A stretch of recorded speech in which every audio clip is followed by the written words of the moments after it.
ইমানদার নারী আর পুরুষ যখন মসজিদে আজান হয়ে যায়, মসজিদে যখন মুয়াজ্জিন আজান দেয়, দৌড়াও দৌড়াও, তোমার চাকরিকে স্টপ করে দাও, তোমার ব্যবসাকে স্টপ করে দাও, তোমার কাজকর্মকে স্টপ করে দাও, সব কিছু স্টপ করে দিয়ে দৌড়াও, মসজিদের দিকে দৌড়াও, নামাজের দিকে দৌড়াও, আল্লাহর ঘরের দিকে দৌড়াও, ওই আল্লাহর ঘরের দিকে দৌড়াও। বান্দা কিন্তু আজান শোনার পরেও দৌড়ায় না, একজন আল্লাহর আবেদ বান্দা, আল্লাহর একজন গোলাম।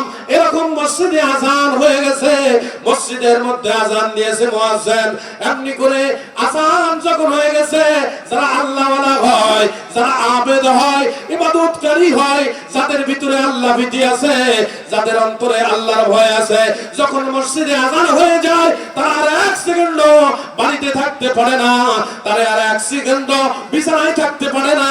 ল্যাপের ভিতরে লুকায় থাকলেও তাদের ওই ল্যাপের ভিতরের ওই ঘুমানোটাও তাদের ভালো লাগে না। জনগণ ঠিক না ঠিক? যারা আল্লাহওয়ালা হয়, তারা সমস্ত কাজ কামকে লাথি মেরে দিয়া ওই মসজিদের দিকে দৌড়ায়। আল্লাহর একজন আবেদ বান্দা এরকম করে গোসল করে ওযু করে মসজিদের দিকে যাচ্ছিলেন, হঠাৎ করে তার স্ত্রী ডেকে বলে, ও স্বামী গো, কই যাও, কই যাও? ওই আল্লাহওয়ালা আবেদ বান্দা স্ত্রীকে ডেকে বলে, ও আমার প্রাণের প্রিয়তমা স্ত্রী রে, জানো না মসজিদে আজান হয়ে গেছে, এক সেকেন্ড আর বাড়িতে থাকা যাবে না, আমাকে মসজিদে যেতে হবে, মসজিদে গিয়ে আমাকে আল্লাহর বন্দেগী করতে হবে, আল্লাহর দাসত্ব করতে হবে, আল্লাহর গোলামি করতে হবে, নচেত আল্লাহ কিন্তু কাল কিয়ামতে ছাড়বে না। ও স্ত্রী, আমি মসজিদে যাই, কি হয়েছে তোমার? মসজিদে যাও ঠিক আছে, কিন্তু ও আমার প্রাণের প্রিয়তম স্বামী রে, এই মসজিদ থেকে এসে দুপুরবেলা যে তুমি খাবা, দুপুরবেলা যে তুমি খাবা, এই খাবারের এক মুঠ চাউল বা এক মুঠো খাবার আমাদের ঘরের ভিতরে নাই।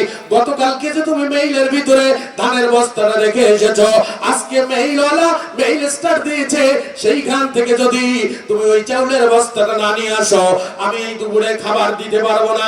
মসজিদ থেকে এসে তুমি কি খাবে? আর একটু পরে গেলে তো মেইল বন্ধ হয়ে যাবে, আর যদি বন্ধ হয়ে যায় এক সপ্তাহের মন মেইল খুলবে না।